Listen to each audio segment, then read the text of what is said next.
Hey, I'm Wes from Rolling Deep, and I'm going to show you how to build an imaginary friend.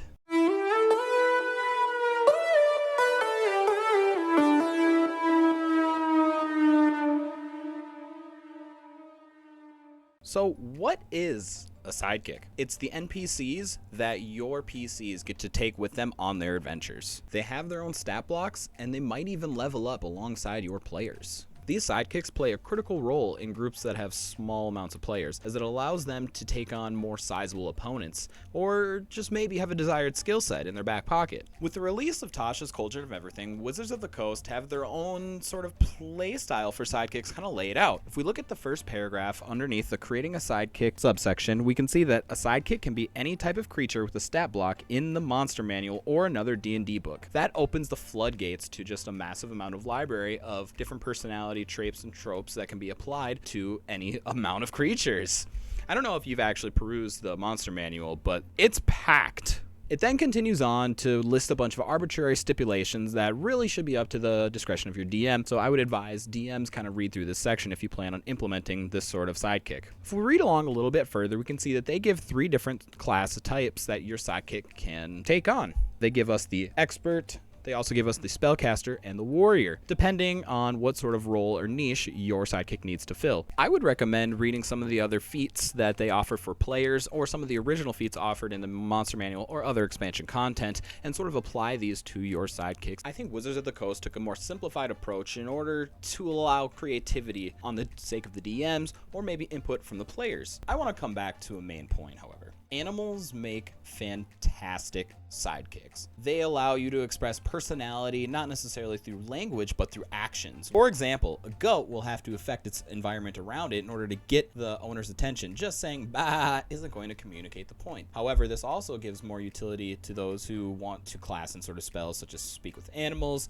or capitalize in animal training proficiency. If you plan on incorporating animals or overall monster sidekicks in general, I highly recommend you check out the next page, 148 in Tasha's Cauldron of Everything, as it sort of expands on that sort of personality facet that these animals can hold. Another example, Bird of Prey Companion could offer tracking services to the party, or, serve as dinner in a desperate situation. So, as a player, what sort of leverage do I have in choosing my sidekick? Well, you don't have to invite every NPC you run across to join your party, as tempting as it is. The more the merrier. However, I would recommend sort of looking at those that complement your playstyle, or maybe fill gaps in your combat roles that you're lacking. Maybe you and your buddy both wanted to be bruisers and decided to both go a barbarian or fighter route and are lacking that healing aspect. Well, I know for a fact that's where a little bit of communication with your DM really could go a long way. Want to know a secret? I don't usually track my players' carry weight, and I don't usually make them either. However, that doesn't mean that they get to carry absolutely everything they find. No, instead, every once in a while, I'll do a preliminary bag check and kind of look at their inventory and see what sort of stuff they're carrying. The idea here is that you have a general idea of, okay, this is not realistic for me to be carrying with me. But otherwise, it can definitely put a slow on the pace of the game, especially for other players. And you don't want to make other players angry. Unless you do. In that case, be a DM and decide to kill them. One of my final points here is for the DMs. A sidekick is a player that you're going to be directly communicating to the player characters a lot with. I would recommend choosing a voice that you can sustain, a player attitude that engages you and encourages your growth as a DM, and something that just keeps your interest. A sidekick can definitely be a labor of love. It doesn't have to be a throwaway character. However, one of my favorite characters that we've ever had was a billy goat named Bob who decided to eat people's heads. So there are many different routes and avenues you can take with this.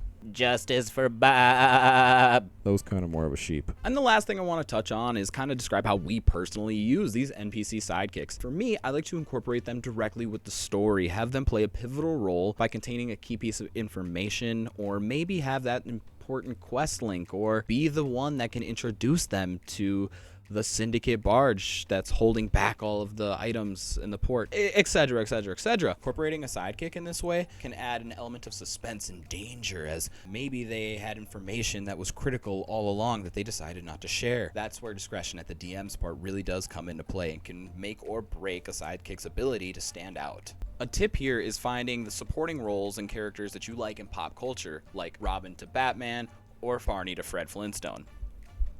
Find those supporting roles, outline them, and make them your own.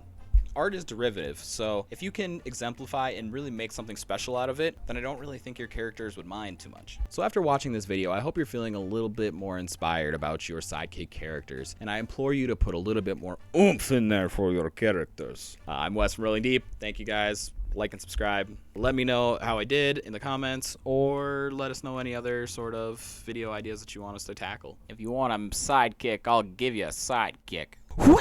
Watch Rolling Deep. Oh yeah, I found him at the bar. He said his name is Bulk.